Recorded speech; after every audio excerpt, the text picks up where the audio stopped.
दादा गुरुदेव श्री पेंसुरी महाराज एवं परम पूज्य गुरुदेव के पावन चरण कलम में कोटि से वंदन अभिवंदन। उपस्थित धर्म पिबंधों, आपके समक्ष कुछ देर के लिए सज्जन और दुर्जन में कितना फर्क होता है उनके विषय में विचार रखूं। उसे पूर्व भजन की एक दो पंक्तियां हैं, सुने और मिलकर बनेगा भाव रखें। बोले परम सेवा भावे दादा गुरुदेव श्री पेशो जी महाराज की। मान जयन मान मिला है कह सतगुरु का ध्यान, होवे जिनवाने का ज्ञान, होवे जिनवाने का ज्ञान। मान जन मान मिला है कह सतगुरु का ध्यान, होवे जिनवाने का ज्ञान, होवे जिनवाने का ज्ञान। चिंतामणि से सेठ हो जीवन का कल्याण, होवे जिनवाने का ज्ञान, होवे जिनवाने का ज्ञान। धर्म पिबंधों, सज्जन और दुर्जन दोनों में कितना फर्क होता है, जमीन आसमान का। जैसे जमीन आसमान का जैसे फर्क होता है तो वैसे सज्जन और दुर्जन जो व्यक्ति जो होते हैं उनमें भी इतना बहुत फर्क होता है। जो दुर्जन जो व्यक्ति जो होते हैं वो कभी भी किसी के साथ मिलके नहीं चलते। हमेशा उनके मन में दूसरों के प्रति खोट के विचार, निंदा, चुगली करना, ये सारे उनके अंदर भरे होते हैं। इन्हें जो दुर्जन जो लोग जो होते हैं के अंदर हमेशा पाप के भाव, हिंसा के भाव, चोरी करना, दूसरों परेशान करना, दूसरे साथ धोखा करना, ये सारी चीज ये दुर्जन लोगों के अंदर भरी होती है। हमेशा किसी के साथ कभी मिलना बिल्कुल पसंद नहीं करते। हमेशा किसी साथ कोई ऐसा मिलता है दुर्जन लोग तो अपने आप को सबसे बड़ा मानते हैं। वो अपने आप को सबसे ज्यादा ज्ञानी मानते हैं और सोचते हैं कि जितने बड़े समझ, जितना बड़ा ज्ञान मेरे पास है उतनी समझ और ज्ञान और किसी के भी पास नहीं है।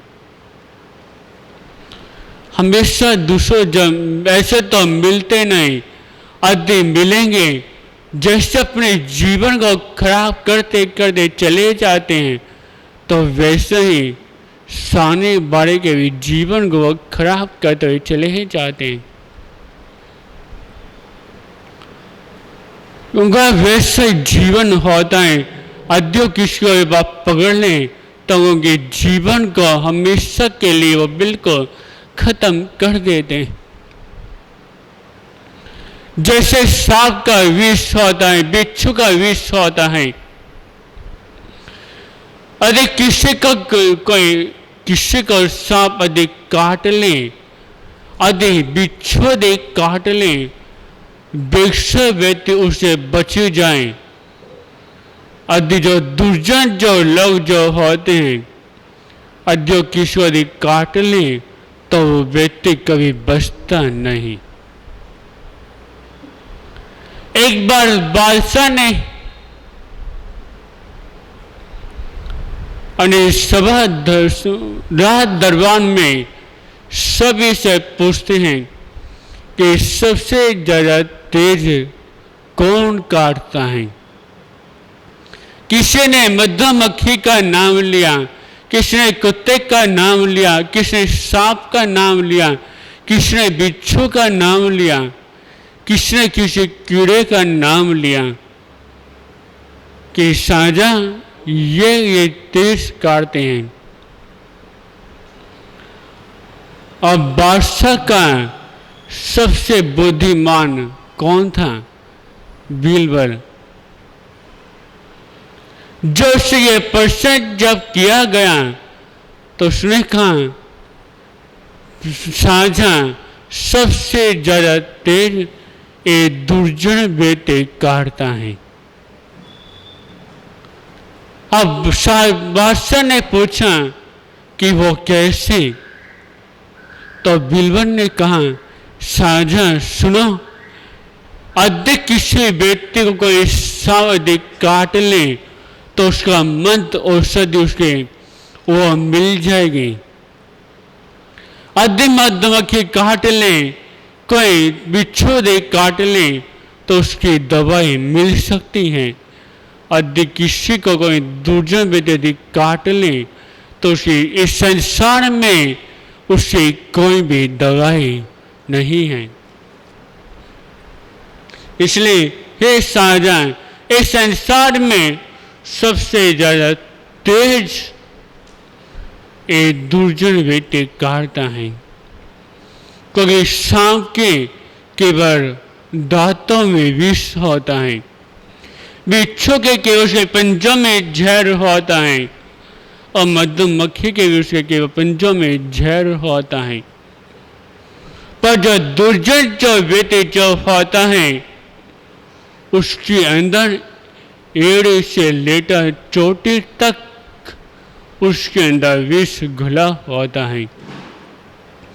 इसलिए संसार में सबसे खतरनाक, सबसे तेज, सबसे ज्यादा हिंसा करने वाला एक दुर्जन व्यक्ति होता है। और जो सज्जन व्यक्ति जो होते हैं वो हमेशा के पापों से बचते हैं, कि मन में हमेशा किसके भाव? अहिंसा के भाव रहते हैं, कि मन में कभी किसके प्रति कभी हिंसा के भाव नहीं रहते और ना कभी पापों के भाव के मन में रहते। हमेशा वह दूसरों के साथ क्या प्रेम के साथ मिलकर चलते हैं। मान जब कोई एक व्यक्ति आगे जब बढ़ रहा होता है, जिसने अपने बलबूते उन्नति कर ली, जो दुर्जन जो व्यक्ति जो होते को नीचे गिराने के लिए कोई ना कोई उपाय सोचता है। वह सोचता है कि ऐसा मैं क्या करूं जिससे ये व्यक्ति नीचे गिर जाए, जिसके द्वारा व्यक्ति कभी आगे ना बढ़ पाए। ये सब भाव एक दुर्जन व्यक्ति के अंदर होते हैं। जब भगवान जो बुद्ध थे, जब एक व्यक्ति ने जो उनकी उन्नति आगे बढ़ते हुए जब देखा कि जब भगवान बुद्ध हैं कि उन्नति आगे बढ़ते चले ही जा रही हैं, इनके लोग इनके संपर्क में आते चले ही जा रहे हैं, तो उस व्यक्ति का उनसे क्या जलन हो जाती है और उसने को नीचे गिराने के लिए, उनके धर्म का खत्म करने के लिए कि किसी न किसी तरह के नीचे गिर जाएं और लोग इस अपना संबंध तोड़ दें, तो उन्होंने उनको नीचे गिराने के लिए एक गवी नारी को तैयार करा उसने।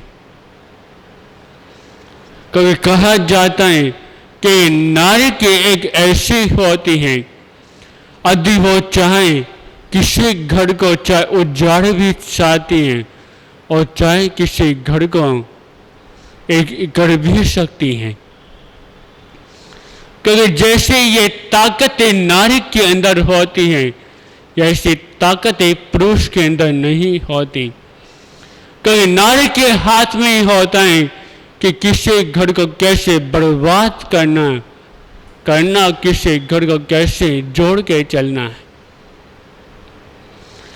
तो इसलिए उस दुर्जन व्यक्ति ने उस भगवान बुद्ध को नीचे गिराने के लिए एक नारी का सहारा लिया कि यदि मैं इस गए नारी का सहारा लूंगा तो ये इसके द्वारा भगवान बुद्ध का धर्म सब खत्म हो सकता है।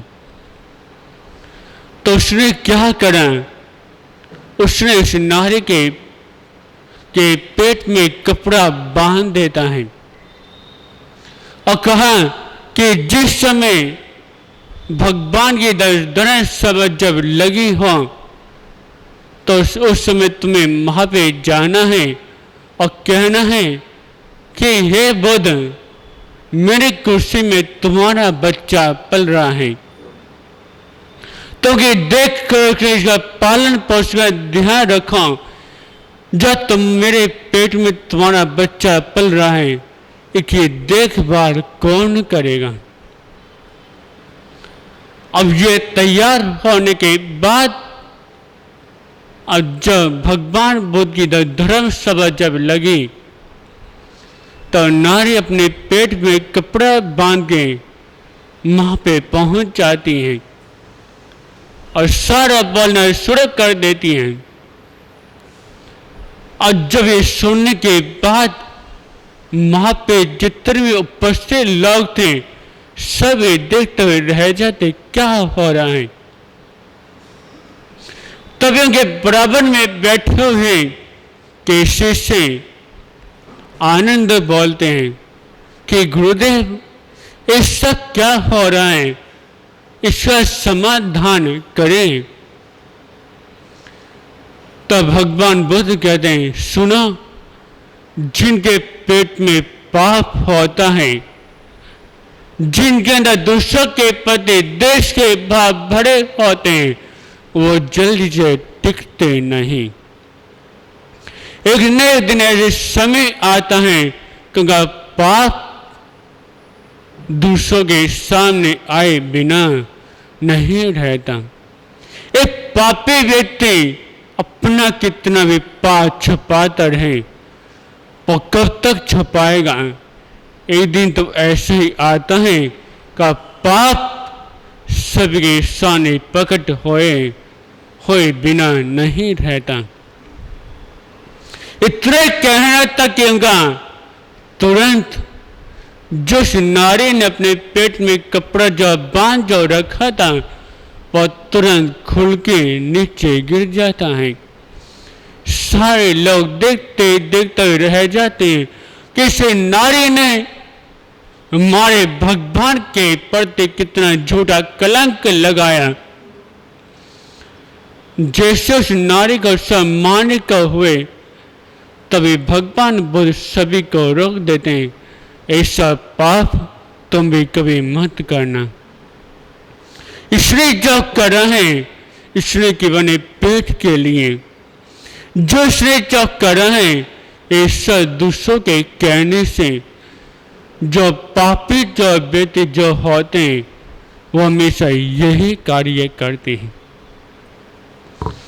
इसलिए कहा गया है कि हमेशा जो दुर्जन यानी जो पापी व्यक्ति होते हैं, जो हिंसक जो व्यक्ति जो होते हैं, हमेशा उनसे क्या दूरी बना के चलें। आज जितने से दुर्जन लोगों से दूरी बना के चलोगे उतना ही आपका जीवन बच सकता है। यदि दुर्जन के साथ मिलकर चलें तो जीवन को कोई भी नहीं बचा सकता। इसलिए हमें अपना जीवन सज्जन लोगों के साथ जोड़ के चलें। अगर सज्जन लोगों के साथ जीवन जोड़ के चलेंगे, के साथ मिल के चलेंगे, तो आपका जीवन में उन्नति करता चला जाएगा। इसलिए हमेशा सज्जन बने और दूसरों के साथ अच्छा बने। इतना ही। ओम शांति।